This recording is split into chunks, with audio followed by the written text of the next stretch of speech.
आज हम एक ऐसे टॉपिक पे बात करने जा रहे हैं जिसको लेके लोग बहुत ज़्यादा क्यूरियस रहते हैं, जो कि है लिव इन रिलेशनशिप। जब हम लिव इन रिलेशनशिप का नाम सुनते हैं तो हमारे दिमाग में बहुत सारे सवाल आते हैं, जैसे कि ये क्या इंडिया में लीगल है, राइट्स मिलते हैं लोगों को जो लिव इन रिलेशनशिप में आते हैं, जो बच्चे इस लिव इन रिलेशनशिप में पैदा होते हैं उनके पास क्या राइट्स होता है, वुमेन की प्रोटेक्शन के लिए क्या राइट्स है। हम लिव इन रिलेशनशिप समझेंगे एक लीगल पॉइंट ऑफ व्यू से।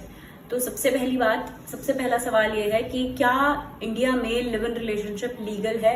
Yes, live in relationship is completely legal in India.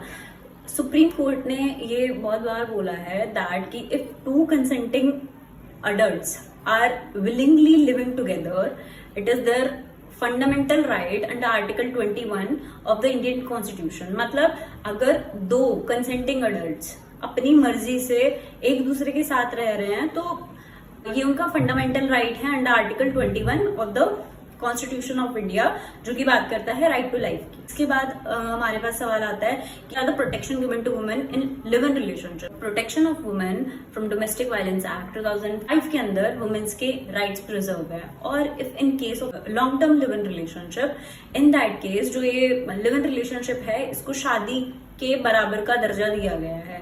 जैसे कि कोई शादीशुदा है और उनका जब डाइवोर्स होता है तो जैसे उनको मेंटेनेंस मिलता है, तरह लिव इन रिलेशनशिप में भी औरतों को मेंटेनेंस का और रेजिडेंस का राइट दिया गया है। अब बात करते हैं the child born out of this live in relationship, what will be the status, कि उस बच्चे का स्टेटस क्या होगा, क्या वो लीगल होगा, लेजिटिमेट होगा, नहीं होगा। इस बारे में भी सुप्रीम कोर्ट ने ये बोला है जो बच्चा इस लिव इन रिलेशनशिप से बोर्न होगा that will be a completely legitimate and legal child. उसके पास अपने पेरेंट्स की, दोनों पेरेंट्स की, मदर एंड फादर दोनों की प्रॉपर्टी इनहेरिट करने का राइट होगा उसके पास, और वो कम्प्लीटली लीगल होगा।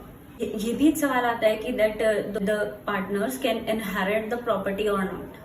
जो कि कपल्स हैं वो लिव इन रिलेशनशिप, वो एक दूसरे की प्रॉपर्टी ऑटोमेटिकली, वो उसमें हायर नहीं है तो वो ऑटोमेटिकली उसको इनहेरिट नहीं कर सकते हैं अनटिल और अनलेस आपने या तो कोई विल नहीं बनवाई है, या आपने अपने पार्टनर को नॉमिनेट नहीं कराया है, और या उसको पावर्स नहीं दिए हैं इनहेरिट करने की।